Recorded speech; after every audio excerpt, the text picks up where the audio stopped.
Robert Craig, just an old man reading from his Bible. I am the old man, and this is the Bible I read from here. It's the Holy Bible, King James Version.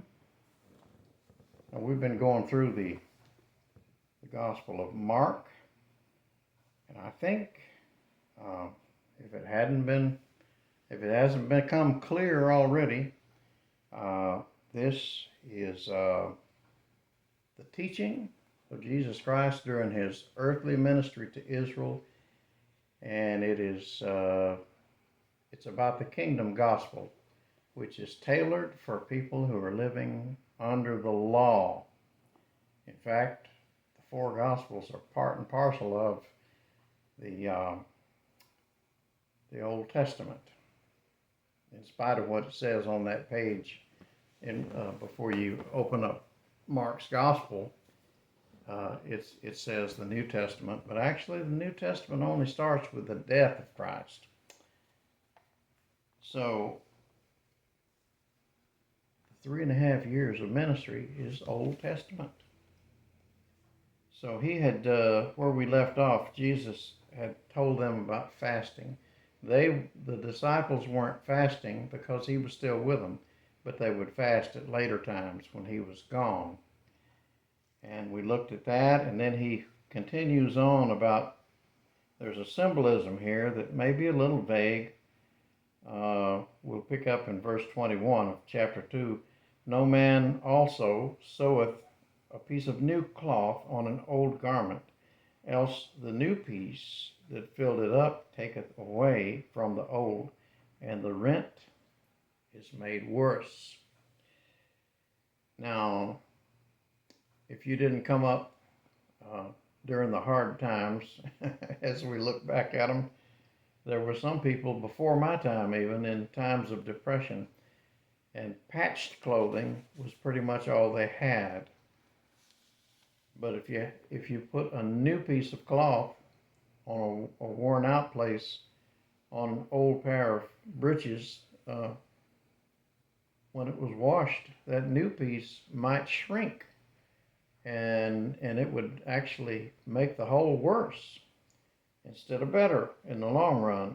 So there's a practicality here, but this is a symbolism.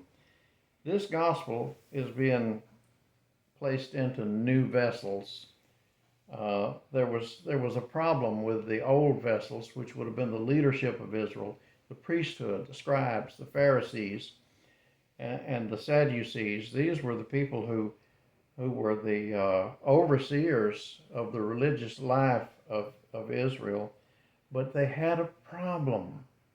And if you've studied their history at all, you'll know that they had departed a long ways from what Moses had given them. Just a short glimpse ahead here. Chapter 7. Once again, now we're going to see this again in a few days, God willing. Chapter 7, verse 5. Then the Pharisees and scribes asked him, that is Jesus, why walk not thy disciples according to the tradition of the elders, but eat bread with unwashen hands?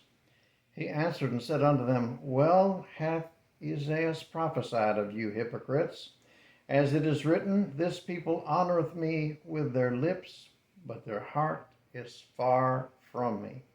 Howbeit, in vain do they worship me, teaching for doctrines the commandments of men.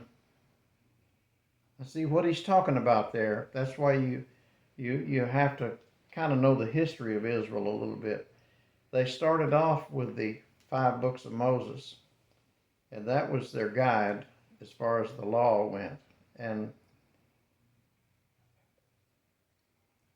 the Torah, that's the Torah. But the rabbis along the way began to compile other writings and opinions of scholars among themselves. And at first they were just called the writings, and then the collection of it became known as Talmud. And there came a time, gradually, little by little, that Talmud was moved forward in their mind, and Torah was kind of set on the back burner. So that's what Jesus is referring to here. He says, laying aside the commandment of God, you hold the tradition of men as the washing of pots and cups and many other such like things you do. And he said unto them, full well you reject the commandment of God, that you may keep your own tradition. See, that was the problem there. That's why they were the old bottles unfit to hold the new wine. In modern terminology, we might say they were too set in their ways and they had too much to unlearn. These unlearned men that became his disciples, they didn't have a whole bunch of stuff to unlearn. They're taking it straight from the mouth of the Messiah for what it is and believing him for what he says without a whole lot of baggage to clear out of the way for the new teaching. So it also fits this verse here, and no man putteth new wine into old bottles, else the new wine doth burst the bottles, and the wine is spilled, and the bottles will be marred, or damaged, I guess you'd say. But new wine must be put into new bottles. See, that way, as the wine ages, the leather bottles will set, and they'll age with the bottles, and they'll be more comfortable holding this wine as it ages. The wine skins will age with the wine. Now we come to verse 23. And it came to pass that he went through the cornfields on the Sabbath day, and his disciples began as they went to pluck the ears of corn. And the Pharisees said unto him, behold, why do they on the Sabbath day that which is not lawful? Well, I used to think that they were doing something unlawful because they were stealing food out of somebody else's cornfield. Or, well, a lot of things were known as corn. Any kind of grain in a field was corn. It could have been wheat. but they're plucking the heads and they're rubbing it in their hands, and they're eating the kernels as they walk along. They're just kind of snacking as they go. But it's on the Sabbath day. I think what they're referring to is that they're doing it on the Sabbath. They're doing labor on the Sabbath. But I want to take a quick look at Deuteronomy chapter 23 just to demonstrate this would have been something that would have been understood in this culture. Deuteronomy 23.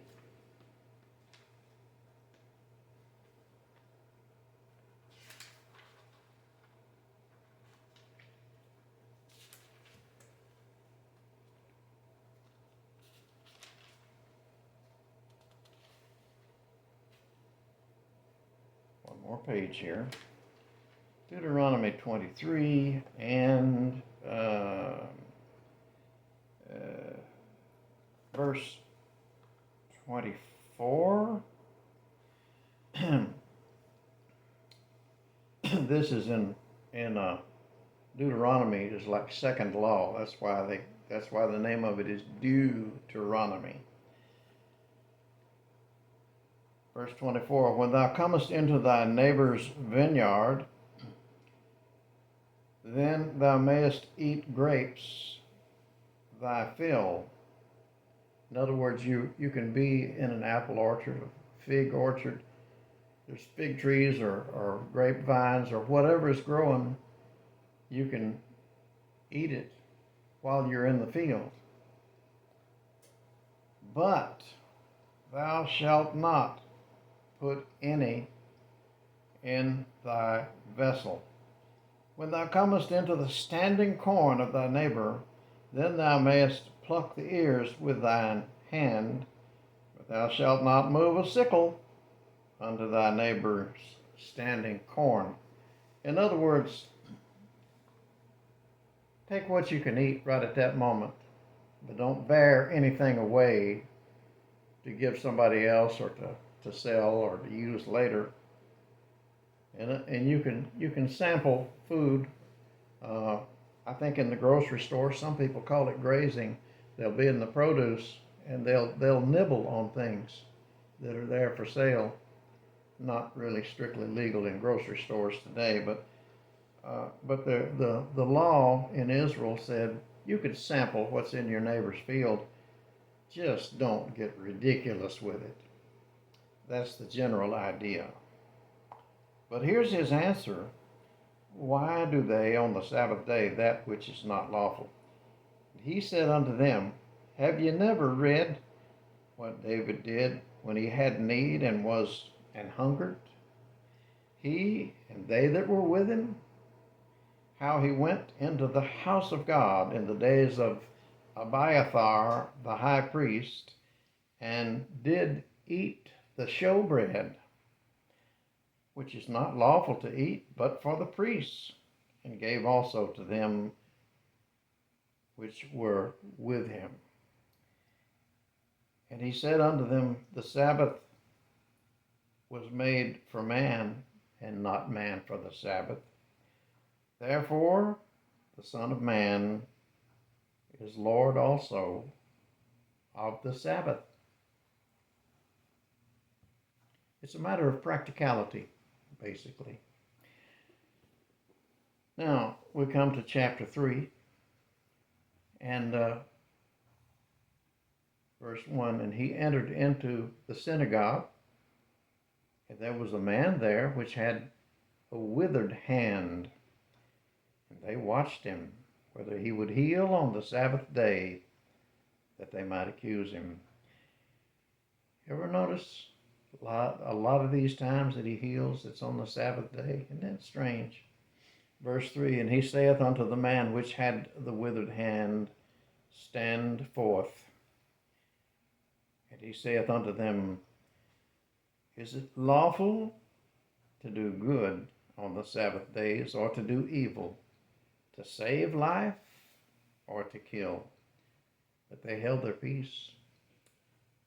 And when he had looked round about on them with anger, being grieved for the hardness of their hearts, he saith unto the man, stretch forth thine hand. And he stretched it out, and his hand was restored whole as the other. And the Pharisees went forth, and straightway took counsel with the Herodians against him, how they might destroy him. But Jesus withdrew himself with his disciples to the sea, and a great multitude from Galilee followed him, and from Judea, and from Jerusalem, and from Idumea, and from beyond Jordan, and they about Tyre and Sidon, a great multitude, when they had heard what great things he did, came unto him. And he spake to his disciples that a small ship should wait on him because of the multitude, lest they should throng him. For he had healed many, insomuch that they pressed upon him for to touch him, as many as had plagues. And unclean spirits, when they saw him, fell down before him and cried, saying, thou art the Son of God. And he straitly charged them that they should not make him known. See, he didn't need the testimony of demons. And as we pointed out in an earlier video, it seems that the demons recognized him as the Christ, even more so than the people. They never fail to recognize him for whatever reason. And this looks like a good stopping place, because we're coming to the place, it's a kind of a noteworthy place here, where Jesus